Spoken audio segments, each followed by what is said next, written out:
ایک مرتبہ ایک بہت ہی گنہگار اپنے زمانے کا مانا ہوا فاسق و فاجر شخص ایک جنگل کے قریب سے گزر رہا تھا کہ اس نے ایک آدمی کو دیکھا جو اپنے سامنے زمین میں ایک سوکھی ٹہنی دبائے بیٹھا تھا اور اللہ کی عبادت کر رہا تھا۔ اس گنہگار آدمی نے پوچھا، تم کیا کر رہے ہو؟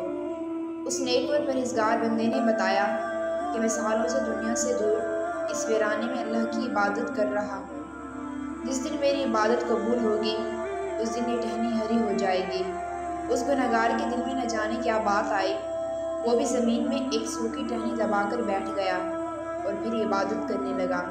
تھوڑی دیر بعد کہیں سے ایک آدمی کی مدد کی پکار آئی اور پکارنے والے نے نکہت بھری آواز میں پانی مانگا۔ دونوں نے سنی انسنی کر دی۔ آواز دوبارہ آئی۔ 3-4 مرتبہ کی پکار کے بعد گنہگار نے نیک شخص سے کہا، میں تو ابھی بیٹھا ہوں، تمہیں کتنا عرصہ ہو گیا ہے، تم ذرا اٹھ کر اسے پانی تو پلا دو، میں ابھی بیٹھا ہوں، اٹھنا نہیں چاہتا۔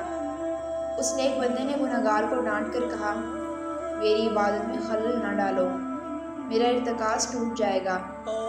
جب مدد کی پکار مسلسل آتی رہی تو گنہگار سے رہا نہ گیا۔ اس نے اپنی جگہ چھوڑی اور پانی پلانے چلا گیا۔ تھوڑی دیر بعد واپس آیا تو اس نے دیکھا اس کی ٹہنی ہری ہو چکی تھی اور اس نیک بندے کی ٹہنی ویسی کی ویسی ہی تھی۔ وہ تو رب ہے کہ جس کی چاہے توبہ قبول کر لے۔ کبھی برسوں کی ریاضت بھی ایک لمحے میں پلٹائی جاتی ہے اور کبھی ایک آنسو بھی توبہ کا سبب بن جاتا ہے۔